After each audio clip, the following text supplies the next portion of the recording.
Knee replacement surgery అంటే మన మోకాల్లో ఏదైతే మన నీ జాయింట్ ఏదైతే ఉంటుందో అది ఎప్పుడైనా డ్యామేజ్ అయినప్పుడు ఆ జాయింట్ లోపల ఉండాల్సిన బోన్స్ ఏవైతే డ్యామేజ్ అవుతాయో ఆ జాయింట్ డ్యామేజ్ అయిన బోన్స్ తీసేసి ఆ జాయింట్ని మనం metal prosthesis are metal caps పెట్టి ఆ జాయింట్ని రీప్లేస్ చేస్తాం.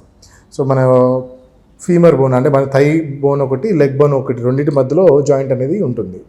ఈ జాయింట్లో ఈ ఎడ్జెస్ ఆఫ్ ది బోన్ ఎప్పుడైతే పాడైపోతాయో, బోన్ బాగా టచ్ అవ్వడం స్టార్ట్ అవుతుందో ఇదంతా ఫ్రిక్షన్ క్రియేట్ చేస్తుంది జాయింట్లో.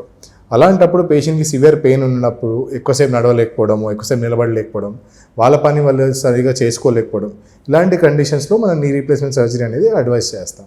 సో దీంట్లో ఏం చేస్తామంటే మన జాయింట్ ఏదైతే ఉంటుందో పాడైపోయిన బోన్ అంతా షేవ్ చేసేసి సేమ్ మనకి కింద కాలెంకకి థై బోన్కి రెండింటికి మనకు జాయింట్ పాడైపోయిన బోన్ ఏదైతే ఉందో అది తీసేసి దాన్ని మనం మెటల్ క్యాప్స్తోని రీప్లేస్ చేస్తాం.